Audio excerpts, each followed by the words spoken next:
science has three important goals, as we just talked about, to restore research funding, to end political interference in science, and to defend inclusion and accessibility in science. First, we really need funding to be restored and increased. In the information age, societies are the strongest when they invest in the production of knowledge.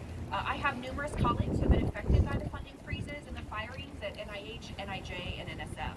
To many people, these agencies seem distant and mysterious, but to me and other researchers, they're an essential part of what we do.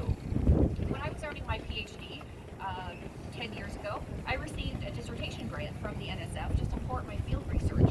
In the grand scheme of things, it was a very tiny amount of money, less than $10,000, but it meant everything to me. It allowed me to conduct a good, solid study.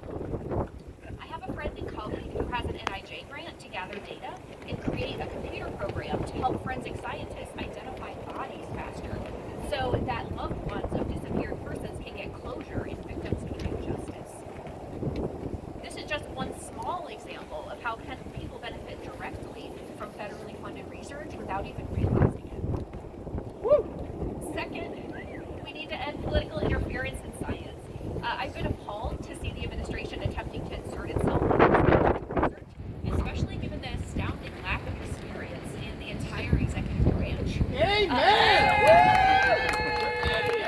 The only people qualified to assess the quality of science is peers, is other scientific peers.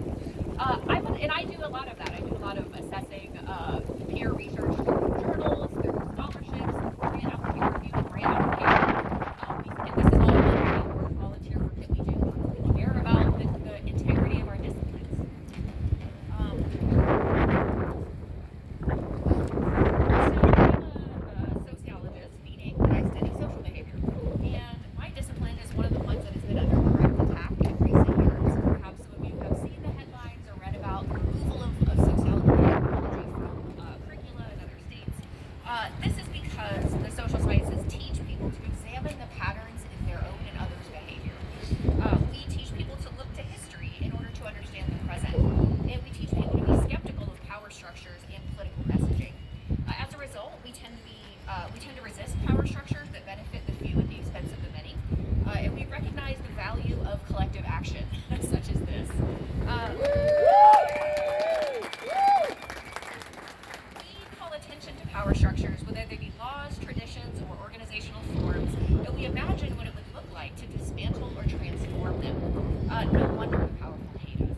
But we will not be intimidated into silence. Hell no! Moreover, the government must restore and maintain access to all publicly funded data. As taxpayers, you and I, we all have the right to access the data collected by the government. You paid for it with your taxes. And that includes climate data from NOAA, population data from the Census Bureau, health data from the NIH, and much, much more.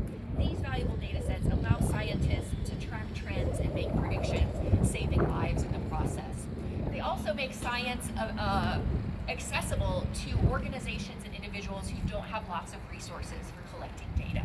And so it's an entry point for scientists and researchers from really any background. Finally, we need to stand up for diversity, equity, inclusion, and accessibility in the sciences.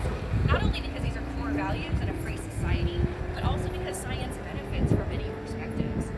American universities rose to international dominance in the 20th century, in part because they welcomed scientists who were fleeing persecution and Germany. Today, students from all over the world come to study at American universities, seeking degrees at all levels and in all fields, including my husband, who's over there. But political attacks on higher ed have damaged our international reputation. Faculty from a variety of backgrounds bring unique insights into their labs and classrooms, contributing to the exchange of ideas that leads to scientific progress. I have seen this in action myself many times. Science is inherently meritocratic